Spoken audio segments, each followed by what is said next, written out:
Hi and welcome to Faculty Focus, a podcast supporting the clinical education community in Leicester. We bring you Educator CPD, showcase new initiatives and shine a light on some of the faculty behind it all.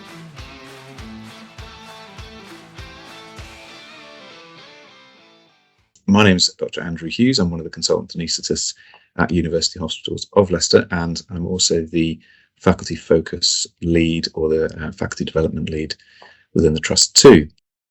I'm Dipti Samani. I'm one of the consultant geriatricians here at the University Hospitals of Leicester, and I run and lead the module on older persons medicine, which is in year 3, phase 2 of the medical school block.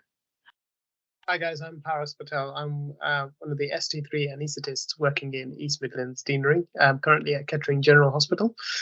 Lovely, thanks very much and welcome. Today's article.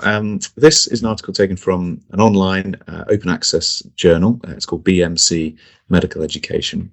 And the title of the paper we've chosen is An Educational Intervention to Facilitate Appropriate Subspecialty Referrals, a study assessing resident communication skills. This was done by a group of people in the US, in Washington, so George Washington University, and others working at the Children's National Hospital in Washington. And it was published earlier this year in July, but actually the study period was between 2015 and 2019. So it's taken a little while to write up.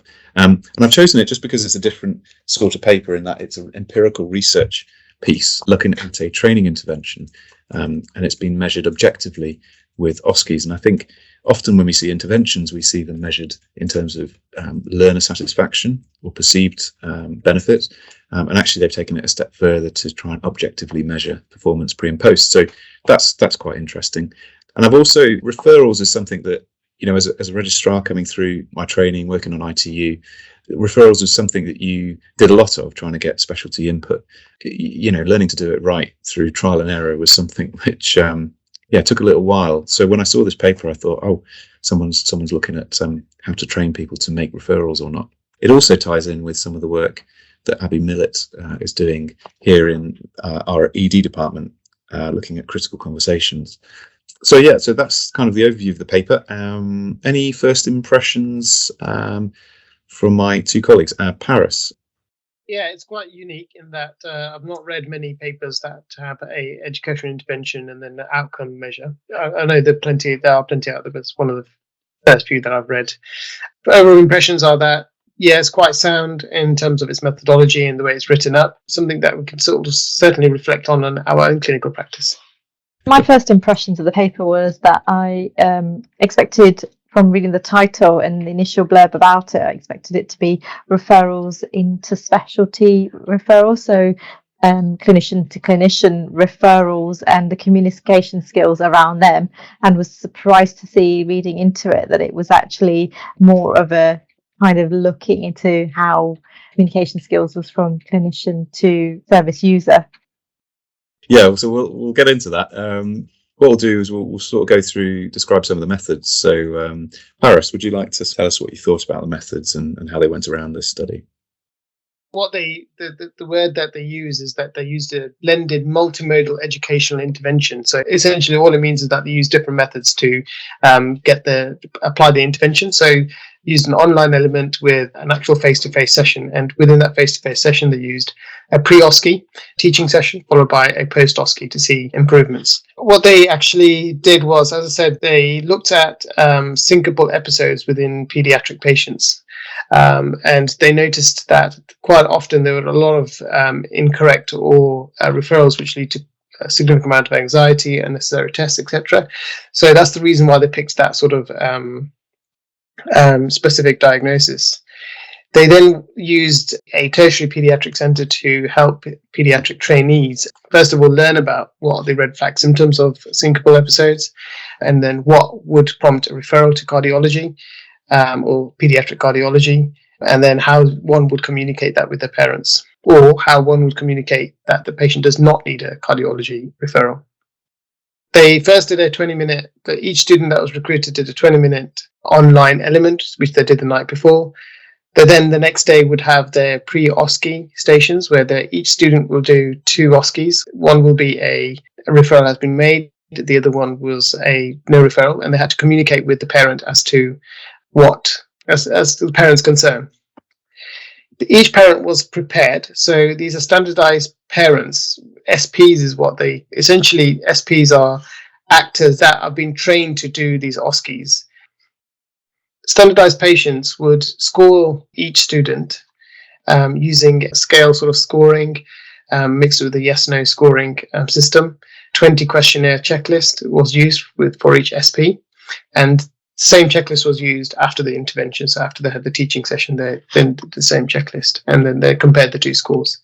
And finally, each of the students would then also give their feedback.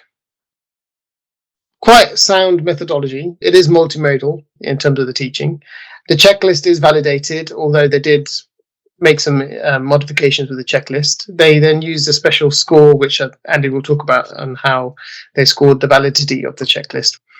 I like the fact that they standardized each of the parents. That was quite good in the sense that they were specifically trained to give out their emotions, and whether they were in the referral or non-referral cohort. The thing that got me, though, was when the students had to do their OSCE, they were given the full scenario. The diagnosis was already made, relevant investigations were already carried out, examination, etc., was already carried out, and they were told that the patient would be with the referral or non-referral group.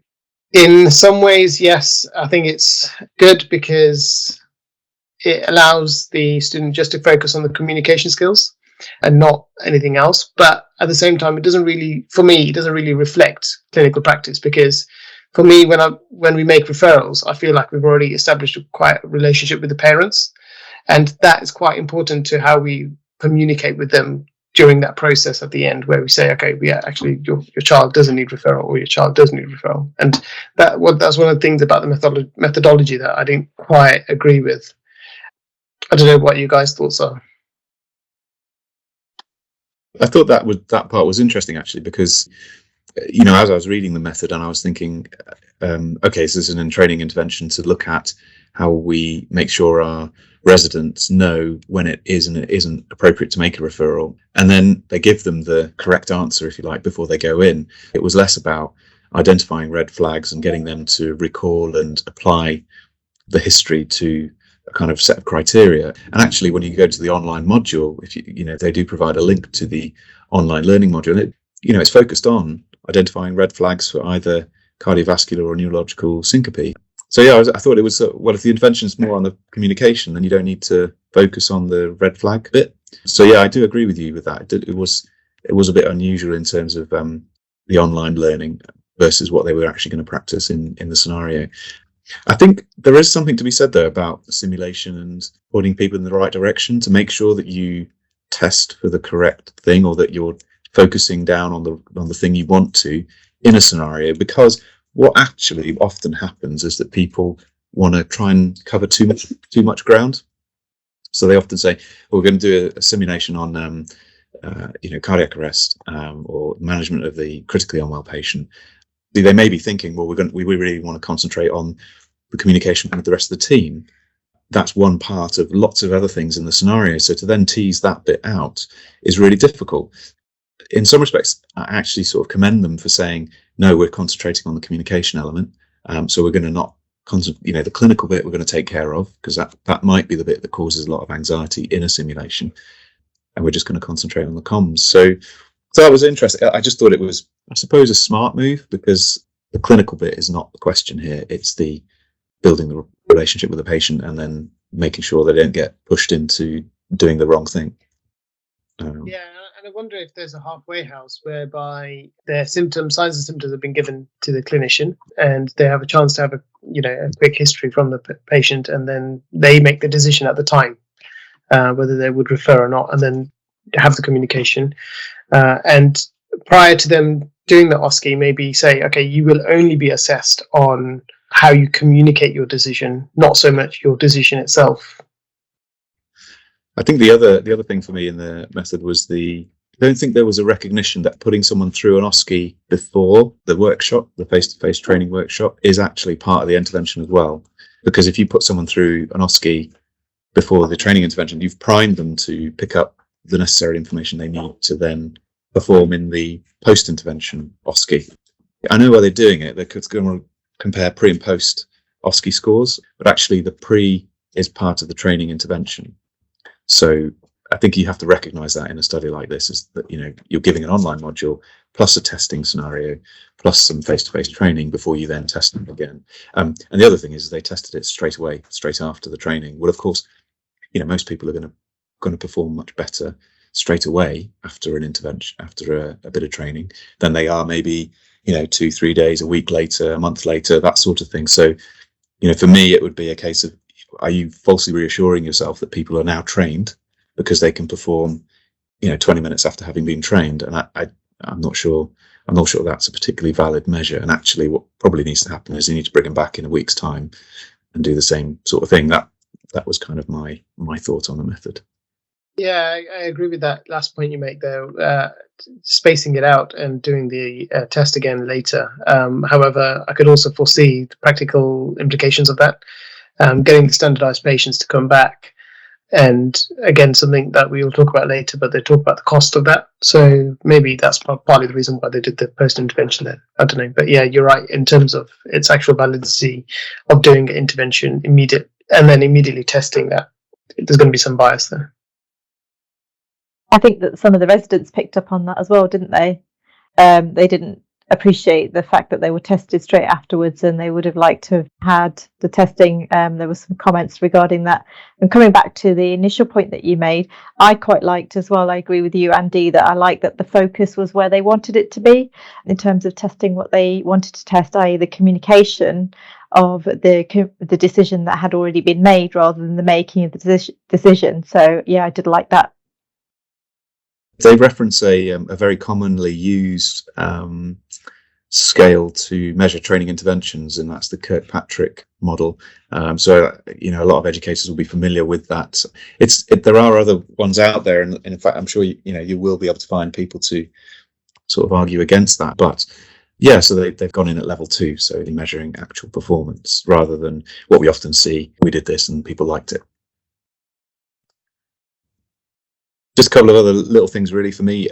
There was stuff about the cost. You don't often see that. You often see that in a sort of paper, and in real terms they've sort of outlined the cost of everything. I thought it came in pretty cheap, if I'm honest, considering all the expenses it takes to get these things off the ground. And of course, a lot of these are inbuilt. So if you've got a revenue funding that's sort of allocated to simulation and training, then you won't see the cost as much. But yeah, I thought it was perhaps slightly cheap when you do the breakdown, but yeah, good to see. Is that including the fact that the pound has crashed today and is almost a pound to the dollar?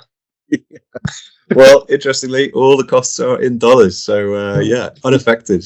To put this on, it would probably cost us 20-30% more, wouldn't it? But yeah, that was good. All right, yeah, lovely. So there's quite a bit to think about there in the methods, and I think for me it illustrates, actually it's really important to understand the methods from the first impressions. This is what you could potentially read the abstract, go to the results and say, okay, this is what it shows, and actually you really do need to understand the context and the methods that we used, because there's a couple of things there that I had to set myself straight on just to understand what they were looking at and what the results meant. Okay, Dipti, you wanted to sort of talk about a little bit about the referrals and rapport building. So I found it really interesting that on the pre and post intervention 20-point checklist, only one of the checklists referred to how the standardized patient or standardized parent felt when the referral was not made. And I was trying to bring that back to sort of my clinical practice, and in what kind of scenarios would you be. Essentially, this was communication skills and reassurance in my mind. I know we didn't have the content of the communication skills that happened, but looking at the questions and looking at the points that they were tested on, a lot of it was reassuring the patient on whether the referral was made or the referral wasn't made. Now, in clinical practice, a lot of the time, the most amount of reassurance or the most amount of anxiety occurs when an intervention or a procedure, a scan, something is not advised, so a referral not made in this case. And it was very interesting to me in the 20-point feedback from the OSCEs that at point number 12, if no referral was made, the resident successfully helped you to feel reassured that it was not a life-threatening condition.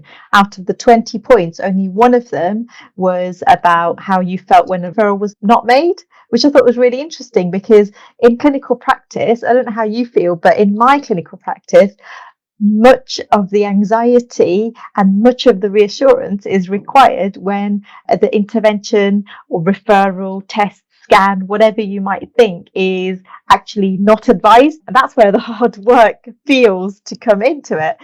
So that was really, really interesting. I accept that when a referral was made, it's because you had red flags, but in clinical practice, I just felt, intuitively that a lot of anxiety comes around when you need to reassure people that something isn't maybe the matter, when there aren't red flags.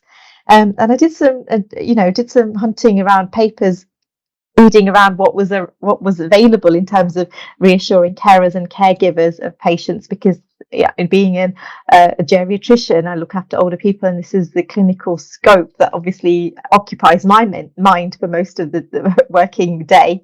And whilst I didn't find much with regards older people, I did find a lot of general practice in terms of musculoskeletal problems and reassurance, particularly things like lower back pain, like whiplash associated injuries, and reassuring that no, it doesn't need a scan, no, it doesn't need an X-ray, no, it will heal on its own, and those kind of papers. And I don't know what you felt, but I just was surprised that only 1 point in this 20-point scale was about reassurance around a referral not being made, and that really, really interested me in this paper.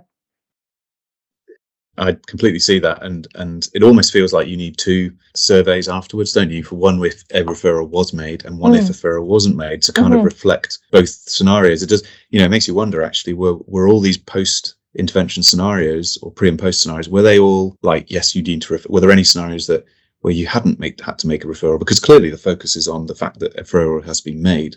So you almost, if you're doing a study and half of your scenarios don't include a referral, well, you've got rid of half or a third of your survey questions, haven't you? So that you put to the standardized patient. So yeah, it does feel like it'd be pretty one-sided in terms of the results that you get from that.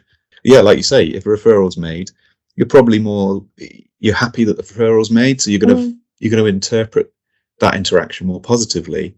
And then when you're questioned about the ins and outs of that interaction, you're more likely to rate them more positively, even if you hadn't really understood the referral, or that you don't know when you're going to see the cardiologist, as some of the questions are asking. In some respects, you go, well, yeah, I'll put yes for that because I'm just happy the referral's gone through.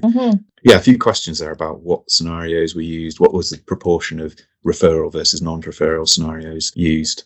There's an availability bias of people know times where they should have been referred and they weren't. You don't tend to hear about the ones where people didn't need a referral, they weren't referred, and it all worked out in the end. You only hear about the bad stories, don't you? Absolutely. So those are the ones you need to train for, almost. Yeah. I would like just talk about the statistics. Now, statistics makes everyone glaze over, but going to the sort of analysis and the results section, they've done paired data, so that kind of makes sense. You've got a pre and a post, so it makes sense to pair individuals that way, and then so your statistics are sort of that way inclined. And then the question here for me is about validity. Whenever you're looking to measure something, is it valid? So is it what you think you are actually measuring? We've got some questions here that were yes and no, and we got other questions which are on a scale. So they're often used a 5-point Likert scale. When you're using a Likert scale to measure something which is a subjective feeling, you've got to get the descriptors right. And again, that's not insurmountable, and that's often done. That's done a lot of the time. How confident were you in this? Very confident, slightly confident, middle of the road, that sort of thing. But you've got to get your terminology right. They've done some other statistics here. They've done a Cronbach alpha, because the study was conducted over 4 years, data collection over 4 years, and of course the scenarios and the standardized patients will vary too. You've got to do some sort of analysis to see whether or not there's too much variation between all the different points and data. So Cronbach alpha is one way of doing that, and it comes back at 7.1. Now, I have to be honest, I had to look that up, but it comes in at just over questionable reliability. So 7.1 is where it enters into the acceptable range of variation. So we're on a kind of borderline of questionable and acceptable variation within the study period. And I don't think I think they've classified it as acceptable, but I think, it's on that. And I think particularly because you've got a study that's going over 4 years, I think you do need to sort of interpret that with a pinch of salt, because it's very difficult to maintain something over that period with all the things that are changing. Other little things to notice is that they got the study periods. I think they said they had about 40 residents per year, but actually the results are out of 120. So we're 40 residents short on that as a kind of denominator. And actually they only got 64 participants. So we're looking at kind of a less than 50% engagement with the resident population. The main point really I wanted to get at was the way you take your data from a Likert scale or a yes/no, and you convert it into percentages. And this is where I kind of got a little bit uncomfortable, I suppose, because if you take a feeling statement, so a lot of the questions here are, how did the patient or the SP feel about the interaction, whether there was a referral or not? You convert that into a sort of something out of 5, 1 to 5. There's no 0, so it is a 5-point scale. And this is essentially sort of ordinal data, which is okay compared to nominal data. It's on a kind of increasing, decreasing scale, but it's different from interval data. And what they've done here is they've taken a point on a scale, and because those points are actually, the points on the scale are actually descriptors, like strongly agree, disagree, neither agree or disagree, those sorts of things. It's very easy to then put them into an ascending or descending scale. So you can put a 1, 2, 3, 4, 5 on that. Well, then, of course, you're starting to convert that into interval or numerical data. And they take it one step further and they then convert the 1, 2, 3, 4, 5 into a percentage, with 1 equaling 20% and 5 equaling 100%. So that, for me, didn't quite feel right. I mean, maybe that's something you can do, but when you start doing statistical analysis on that, I think you're just introducing errors along the way. So, for example, one error is this isn't a 0% to 100% scale. So when you talk about percentages, we often assume that there is a 0, but actually the lowest score you can get here is 20%. And a 5 should really include anything from 80% to 100%. So the number, the statistic, the kind of percentage there doesn't actually reflect so when you do an average or you churn that through some statistical analysis, what does 75% mean? Does it mean neither disagree or agree, or does it mean agree? So there's a load of questions there, and by doing it this way, you've actually introduced a positive bias to your scores. Your average score is actually 55% or 60%. So you're kind of a positive skew on that. But I'm not a statistician, so it'd be interesting to hear how you guys felt about that. I suspect it's something that maybe it's just a bit clumsy, maybe it doesn't really affect the outcome of the study, but for me it was an illustration of how to be just a bit careful with the type of data you're using, and then just assuming you can convert it into a number, because it's not always that easy. And when they did the yes/no questions, it was 0% or 100%, and I'm not sure that quite works either. It's a binary question, so I don't think you can put a percent. What does 50% mean? What does 75% mean? So yeah, didn't quite sit right for me, but because of that, I don't feel like the end outcome of the paper for me is the actual bottom line here. I think actually the paper is more about some of the other stuff that's described and on offer. Were there any other sort of take-home points, things you would take back to your clinical practice? For me, the simplicity of the paper, they've done quite a simple intervention. It's got a positive outcome, which we know in the whole likelihood it would have a positive outcome. Whether there's a scope here doing an intervention like this, looking at red flags of what's appropriate for referrals, and also seeing whether that can be communicated appropriately to families and patients. I think it would be nice to know the content of the communication that they used, and see if there's anything in that could be used applicable in our clinical practice. As I said, there's very many scenarios in which I can think of where we have to communicate either the appropriateness of a referral intervention, a scan, a procedure, or more likely the inappropriateness of those. And if there is something in the content of there that would be teachable to our trainees, I think that's what I would be interested in. I think for me, it's just the fact that it's a training intervention very similar to the sorts of things that, a lot of people are doing across the organisation, across healthcare.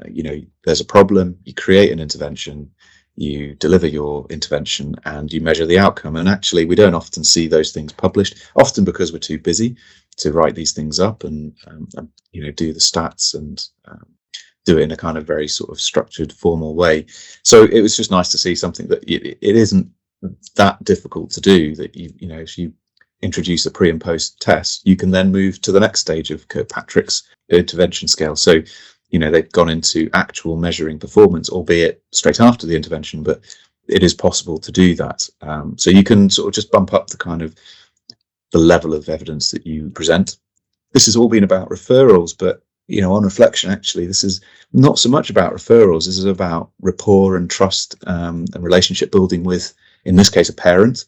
This isn't so much about a referral as such. It's how do you build that relationship? Have you covered all the bases? Are you able to reassure a patient, a parent, that the course of action is the right course of action? We start off this thing reading the article thinking, it's all about referrals. And actually, I think it's probably less about referrals and more about empathy, trust building, rapport, those sorts of things, which is why, absolutely right, Dipti. That's almost why you want to see the scripts and see the scenarios and the communication bit of it. That's kind of it, really. Oh, actually, one other thing I thought, just as a kind of an aside, they used a critical incident questionnaire, the Brookfield Critical Incident Questionnaire. And I just thought, you can Google this thing, and there's 5 questions. And I just thought, if you were looking at developing a feedback questionnaire for a teaching session, I just thought there was some interesting question, the way the questions are phrased in there.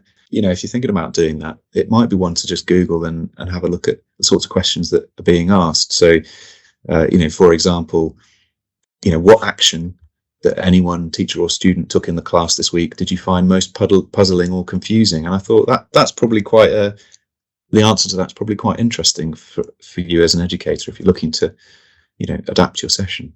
That's the kind of thing that they, this is a complete aside, but this is the kind of questions that people say you should ask your children after school, rather than saying, what did you do today? And you get the answer, I don't know, I can't remember. These are the kind of questions that they say, ask who made you laugh today? Or who did you make laugh today? Those kind of questions, that's what these questions remind me of. Yeah, you're absolutely bang on. Well, there you go. It's not just medical education here, it's life skills. So there you go. Brookfield Critical Incident Questionnaire. What to ask your kids when they finish school. Definitely one to end on, I think. But that's brilliant. Well, thank you. Sorry, Paris. Yeah, I'll try that with my 2.5-year-old tonight. Good luck. Post nursery. What was the most confusing thing about tea? Good. Well, thank you very much to both of you for joining me today. I think, an interesting paper, some take-home points there. But that's pretty much it for today. So thank you to our listeners for listening. And all that remains to be said is goodbye from us. So it's goodbye from Dipti. Goodbye. Goodbye from Paris. Goodbye. Thank you very much. And it's goodbye for me. I don't know why I do it in that way, but there you go. Goodbye. All the best. See you soon. Thanks for listening to the Faculty Focus podcast. If you like the episode, please share with friends and colleagues. You can also like and subscribe to the show, and perhaps even leave us a review. Clinical education can be tough, but we are stronger as a community, so if you have an idea for an episode or would like to come and talk to us, do get in touch via email or Twitter. Details in the show notes. The Faculty Focus podcast. Community Development Showcase.